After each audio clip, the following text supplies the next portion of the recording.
দক্ষিণ শালমৰাত নতুন লেচেৰী লঞ্চ ঘাট উদ্বোধন স্থানীয় ৰাইজৰ উপস্থিতিত নতুন লেচেৰী জলসম্পদ বিভাগৰ SU পদুত দাসে লঞ্চ ঘাটৰ উদ্বোধন কৰে। উল্লেখ্য যে দক্ষিণ শালমৰাৰ লঞ্চ ঘাটৰ পুৰণি লেচিৰ সময়সীমা উকলি যোৱাত আজি পুৱা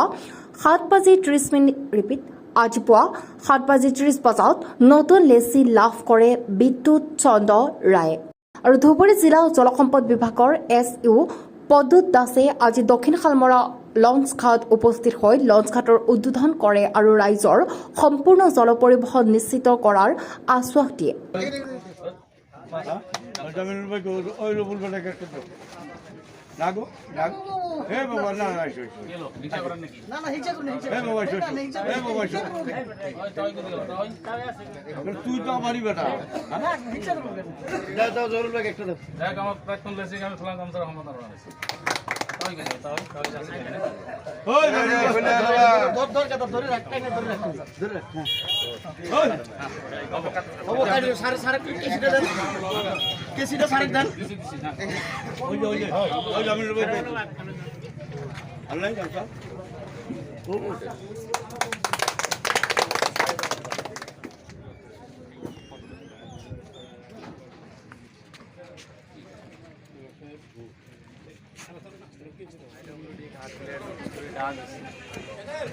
নতুন লেসে আমরা জানাই কিন্তু সাথে একটা কথা জানতে চাই যে লঞ্চের ভাড়ার যে রেট হ্যাঁ রেটটা অনুগ্রহ করে আমার লঞ্চের কোনো জায়গাতে মারি দেওয়া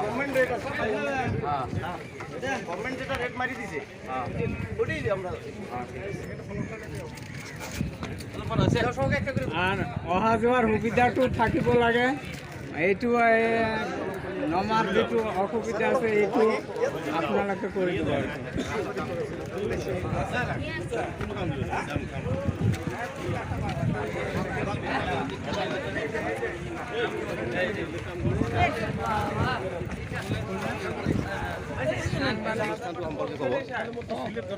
নতুনকৈ সেটেলমেণ্ট দিয়া হ'ল আমাৰ ডিপাৰ্টমেণ্টৰ পৰা বিদ্যুৎ চন্দ্ৰ ৰায়ৰ নামত হেণ্ডঅভাৰ কৰা হ'ল। আজিৰ পাছলৈ ধুবুৰী শালমৰা ভাড়াটো একে থাকিব না? ভাড়াটো এইটো গভৰ্ণমেণ্ট যিটো ৰেট সেই ৰেট মতে এতিয়া দিয়া নাই। দিছে কিমান? 35